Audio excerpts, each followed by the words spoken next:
Twitter accepting Elon Musk's buyout offer in an all-cash deal worth about $43 billion. Joining us with more on this, our business expert, Alexis Christoforous. We were talking about this, 45 minutes ago. From a financial standpoint, what do you think? Does this make sense for Elon Musk? Kira, it's amazing when you think about how quickly this deal came together. Just less than 2 weeks ago, we thought it was an improbable deal. And now, 10, 11 days later, the board realized that this is probably the best offer they're going to get, and it represents a really good exit strategy for its investors. The magic number here that Elon Musk, the world's richest person, and Twitter's board agreed on is $44 billion. Not all of the money here is Musk's.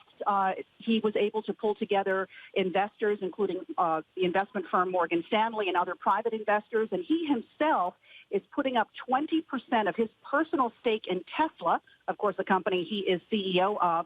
So some analysts are seeing this as a huge risk for Elon Musk, but for Twitter investors, it seems like a pretty good deal, and the stock right now is up about 5.5% on this news.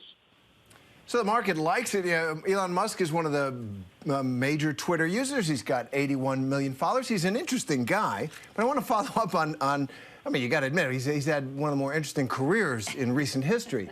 Tesla, the space stuff, now he's taken over Twitter. And I want to follow up on how the market is responding to what Twitter will be like. Not just that they're getting a payout, but do they have confidence in how a Musk Twitter would grow and thrive?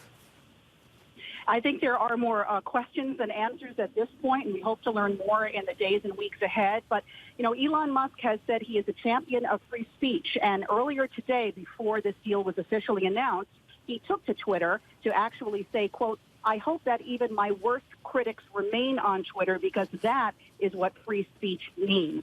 How he hopes to do that, we don't know for sure. We know that he wants to take Twitter private, which means it will not have to answer to shareholders anymore and would not have to answer to advertisers.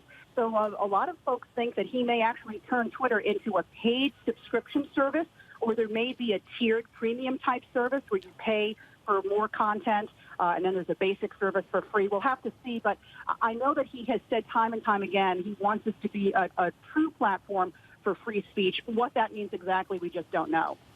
But you got to pay for the free speech. Yeah, makes perfect sense. Okay, you talk about free speech. Let's talk about hate speech and all the changes that we saw.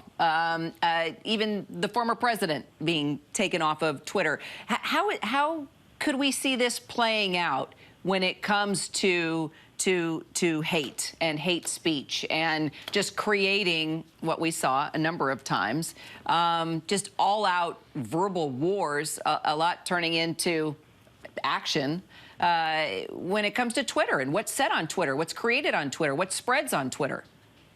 Right. Well, during that TED Talk recently, Musk was asked about what he thinks about hate speech, and he was very unclear about defining what hate speech is. And I think the worry here is that one person will have way too much power over what it is people are saying on a platform as influential as Twitter. Now, some of the proposed changes Musk has put forth is he says the platform could include softening its stance on content moderation, meaning there would be no full-out bans on anyone, much like we saw with former President Donald Trump after the riots on January 6th at our Capitol. He wants to create an edit feature for tweets, and he wants to make Twitter's algorithm an open source so there is more transparency. So if a tweet is edited, people reading that tweet will understand in what way it was edited. Those are just some of the changes we may expect to see in the coming weeks and months. It's fascinating. It sounds like some of what he's doing, including the likelihood that Donald Trump will be back on Twitter, is trying to answer or fix some of the problems that conservatives have had with it. But I want to ask about other social media companies now, and primarily as Elon Musk takes over, and if in fact he does on the editorial side allow a much more robust and perhaps sometimes meaner debate, and then on the business side start installing some kind of paywall. Well, what impact do you think this can have on other social media giants?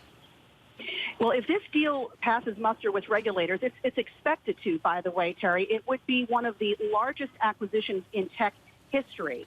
And you're right. I mean, this is going to have global repercussions I think, for years to come, related to how billions of people use social media. So you can bet other services like Facebook and, of course, Instagram, which is owned by Facebook, even things like TikTok, all of those platforms are closely watching what Elon Musk is going to do here, because he could indeed be rewriting the blueprint for the way we deal with social media as a society going forward. It's amazing to think the amount of power that this deal could have. Sure. Really, it's going to influence the way so many people communicate. Alexis, thank you so much. My pleasure. Hi, everyone. George Stephanopoulos here. Thanks for checking out the ABC News YouTube channel. If you'd like to get more videos, show highlights, and watch live event coverage, click on the right over here to subscribe to our channel. And don't forget to download the ABC News app for breaking news alerts. Thanks for watching.